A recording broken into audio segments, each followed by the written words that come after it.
देख रहे हैं ये रानी पद्मिनी का जल महल है। रावल रतन सिंह रानी पद्मिनी को स्वयंवर में जीत के लेके आए।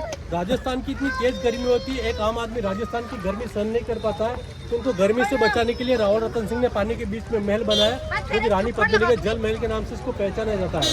रानी पद्मिनी की सुंदरता की प्रशंसा दिल्ली का सुल्तान अलाउद्दीन खिलजी सुनता है। उसको प्राप्त करने के लिए दिल्ली से चल के चित्तौड़गढ़ की ओर आता है, लेकिन चित्तौड़गढ़ दुर्ग को विजय नहीं कर पाता है।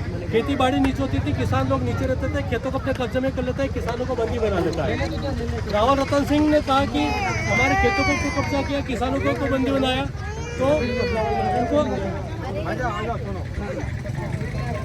उसका मैसेज का जवाब रावल रतन सिंह के पास में आया। रावल रतन सिंह को बोला कि मैं तो चित्तौड़गढ़ दुर्ग को देखने के लिए आया हूँ, मेहमान बन के आया हूँ, तो चित्तौड़गढ़ दुर्ग को दिखाने के लिए इसको यहाँ लेके आया।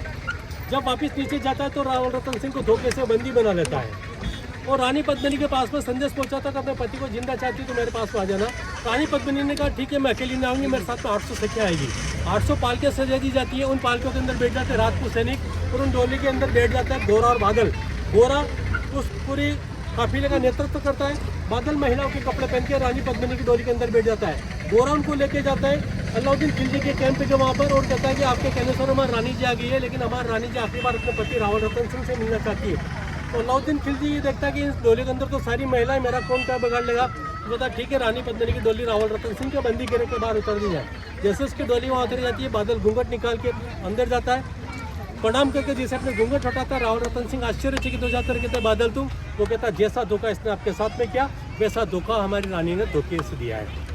अंदर से आक्रमण की आवाज़ लगाई जाती है, राजपूत सैनिक उन डोले से निकलते हैं और अलाउद्दीन खिलजी की सेना के ऊपर आक्रमण कर बैठते हैं। इस अचानक हुए हमले में अलाउद्दीन खिलजी की सेना के अंदर भगदड़ मच जाती है, तो मौका देख के गोरा और बादल वहाँ से रावल रतन सिंह को चित्तौड़गढ़ दुर्ग को रवाना कर देते हैं, लेकिन इस स्थिति में गोरा और बादल दोनों शहीद हो जाते हैं।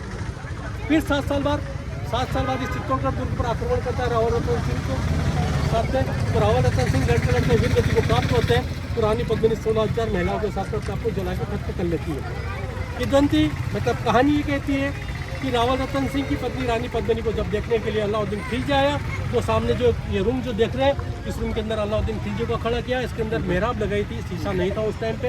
अष्ट धातु का मेहराब हो सकता है, सोना चांदी लोहा तांबा पीतल जिंक। आज अपने घर के अंदर पुराने पीतल या तांबे के बर्तन होते हैं, उनको साफ करते हैं तो बिल्कुल आईने के जैसा बन जाता है। उसको इस कमरे के अंदर लगाया था।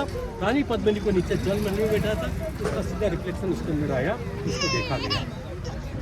ये मेन चीज़ अंदर देखने के लिए जाते हैं और ये रानी पद्मिनी का जल महल आप लोगों के सामने ये हिस्ट्री है।